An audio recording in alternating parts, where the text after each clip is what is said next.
This is why I should never go back to China. Neither should you. Welcome to China Uncensored, I'm Chris Chappell. Did you know YouTube is secretly unsubscribing people from China Uncensored? We did a survey and found 1 in 4 of you had been secretly unsubscribed at least once. So double check that you're still subscribed. Now if you haven't subscribed, now's the time. And remember to leave a honeypot emoji comment below for the algorithm and for everyone's favorite Pooh Bear. So, China really wants foreigners to come visit.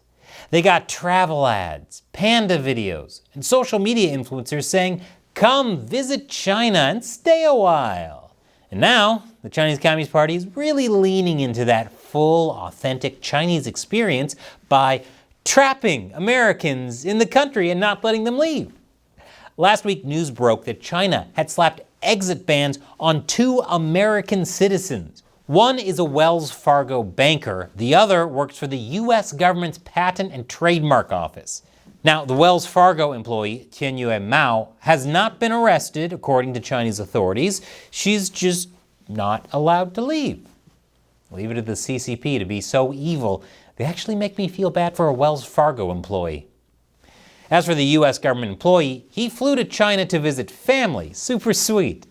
But Chinese authorities then accused him of a heinous crime, not mentioning on his visa application that he worked for the U.S. government. Was it a minor clerical error, or is he an American spy who works for the U.S. Patent and Trademark Office?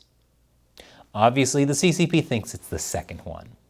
That might seem insane, but if you're the CCP, well, that's what you do. Send your average citizens to spy on America. That's why Chinese college students keep getting arrested for filming U.S. military bases. So of course, if you're making your citizens spy on everyone else must be making their citizens spy on you. This is what happens when a government runs on paranoia, espionage, and absolutely zero self-awareness. Now you might be wondering, how can the CCP even think they can get away with not letting U.S. citizens leave?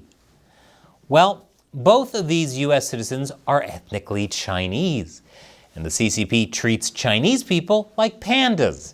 They keep them under 24-hour surveillance. Also, no matter where Chinese people live, no matter where they were born, to the CCP, Chinese people, just like pandas, always belong to China. And if you think putting exit bans on these 2 Americans is some rare fluke, nope. China's been doing this kind of thing for years. In 2018, China put exit bans on 2 Chinese-American siblings.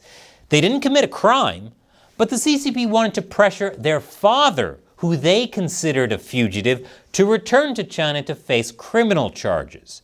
Didn't matter that those kids had cut ties with their dads many years earlier. They were held in China for 3 years. They were only allowed to leave when the U.S. made a deal to send Huawei executive and actual criminal Meng Wanzhou back to China. That's why it's called hostage diplomacy. As of last year, one rights group estimated that there were more than 30 Americans under exit bans in China. And it's not just Americans.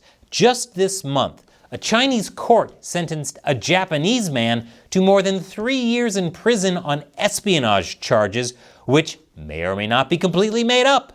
He's actually been detained since March of 2023. Yeah, more than 2 years in prison without even being charged. The Japanese ambassador to China called the sentencing extremely regrettable and added that these detentions are a huge obstacle to people-to-people exchanges and public sentiment between the 2 countries. Which makes sense. When trying to form new relationships, the number one thing people on dating apps look for is someone who won't kidnap and imprison them. Number 2 is a sense of humor. Since 2014, 17 Japanese citizens with business or other connections to China have been detained.